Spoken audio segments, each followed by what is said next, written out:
270 days earlier, I was a couch potato who hadn't run in over a year. All of a sudden, I found myself running my 500th mile. And the crazy part is, that was never a goal I set out to achieve.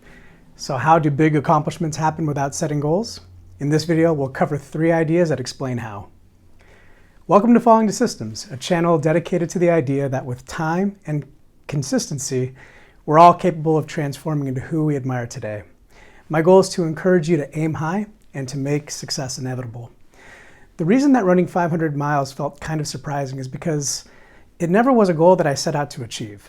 Instead, it was a natural and inevitable outcome of a running system I had created and started to execute 9 months earlier. When I developed that system, I explicitly chose to not set a goal. And this brings us to our first key idea. Goals focus on a destination and not how you actually get there. In his excellent book, Atomic Habits, James Clear writes that goals are about the results you want to achieve, whereas systems are about the processes that lead to those results. It's easy to see why goal setting is so popular. Focusing on the destination is fun. It's one of the few times we give ourselves permission to dream big and to see ourselves in an exciting reality where we're already the best version of ourselves. I love daydreaming about what things are going to look like once I've hit my goals. I mean, who doesn't? In fact, for years I was a big fan of an aphorism that it takes no less effort to aim high than it does to aim low. But that pithy little aphorism holds precisely because there is very little effort in actually choosing where you want to go. The real work lies in actually getting there. And that brings us to our second idea.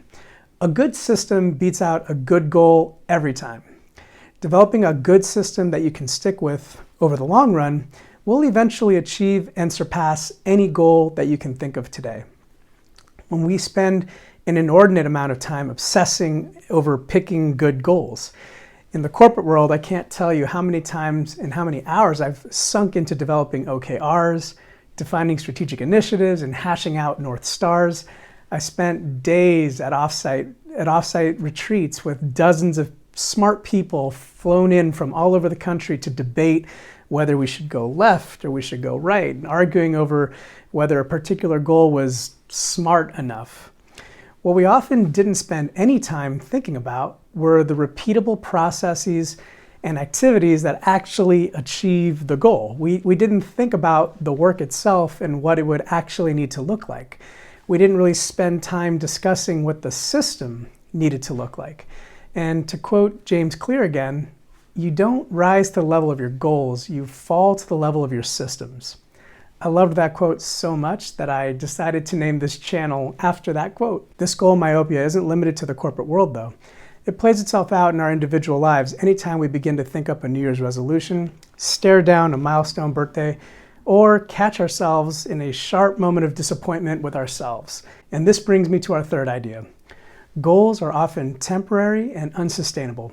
Because goals are largely untethered from the practical meat and potatoes view of work that has to be done, they often boil down to a snapshot in time that can only be achieved through a totally unsustainable approach.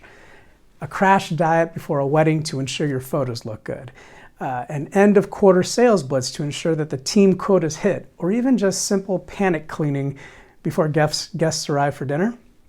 Again, Clear brings it home with a great quote. When you solve problems at the results level, you only solve them temporarily. In order to improve for good, you need to solve problems at the systems level. Fix the inputs, and the outputs will fix themselves. Focusing on the inputs over the results flips the problem on its head. Instead of obsessing over the wedding photos, we could instead divert our energy to devising a system that makes healthy eating as easy as possible. Instead of relying on an all-out sales sprint, how about instead figuring out a system that more evenly spreads out the effort over 3 months? Rather than resorting to panic cleaning, how about figuring out a way to stick to a regular cleaning schedule so that your home is always presentable at all times? Going back to my running journey at the top, I specifically avoided setting an outcome-oriented goal when I started running. I didn't want to run a certain distance or hit a certain time. Instead, I just focused on crafting a sustainable running routine that I knew I could stick with, and the results just poured in naturally. Sure, 500 miles sounds impressive, but it was just a snapshot in time. I'm far more proud of the 270 days that led me there. Now, I'm curious if you had an experience with goal myopia in some form, and if so, I'd love to hear about it. Please share in the comments below where you've had a good system beat out a good goal in your life. Thanks for visiting Falling to Systems, and I'll see you in the next one.